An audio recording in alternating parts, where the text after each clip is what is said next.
The city doesn't sleep, it just holds its breath.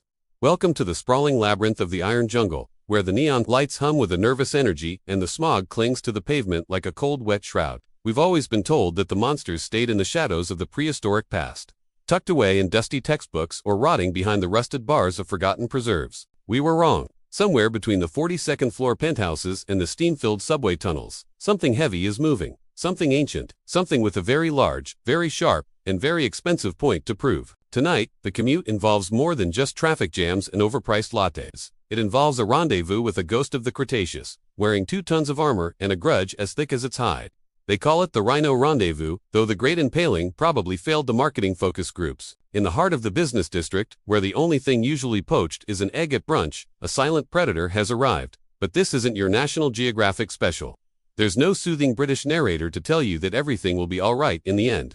Here, the asphalt ripples under a weight that shouldn't exist. Imagine, if you will, the sound of a 3-ton tank sliding across marble floors with the silence of a velvet slipper. It's eerie, isn't it? The way the motion sensor lights in the lobby flicker to life, one by one, revealing nothing but a lingering scent of crushed acacia and fear. It's almost funny. Really, we spent billions building these glass fortresses to keep the world out, only to realize we've just built a very high-end maze for a creature that doesn't believe in doors.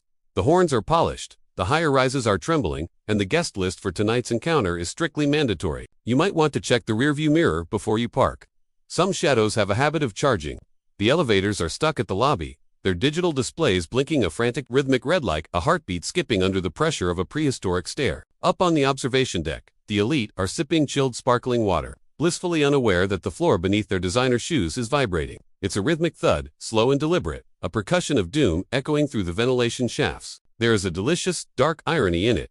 We've digitized our lives to the point of abstraction, yet we are being hunted by a creature that is purely, terrifyingly physical. The Horns and Hyraces Gala was supposed to be the social event of the season, a celebration of urban triumph over nature. Instead, it's become a game of musical chairs, where the music is the sound of twisting steel, and the chairs are being crushed into confetti. The air conditioning hums a frantic tune, trying to scrub the smell of wild, musk-heavy adrenaline from the corridors, but some scents are too primal to be filtered by a HEPA system. Suddenly, the power grid, the city's glowing veins flicker and die, plunging the high-rise into a cinematic gloom. Now, the only light comes from the frantic sweeps of a security guard's flashlight, cutting through the dark like a stuttering heartbeat.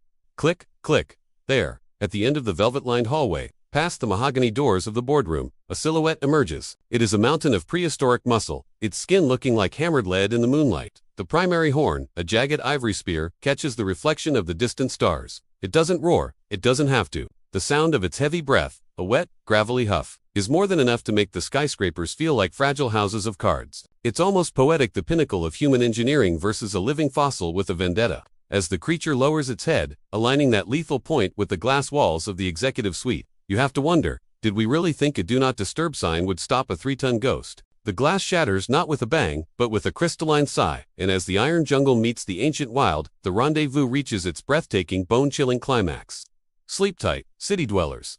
The wild isn't knocking. It's already inside. If you felt the ground shake and the hair on your neck stand up during tonight's descent into the iron jungle, then you're already part of the herd, but the hunt is far from over. Click that subscribe button and ring the notification bell to ensure you never miss a rendezvous with the unexplained. And drop a comment below, sharing which urban legend keeps you looking over your shoulder after dark. The shadows are growing longer, and our next investigation into the eerie and the unknown is lurking just around the corner. So stay sharp, stay curious, and remember, in this concrete labyrinth, it's never just the wind.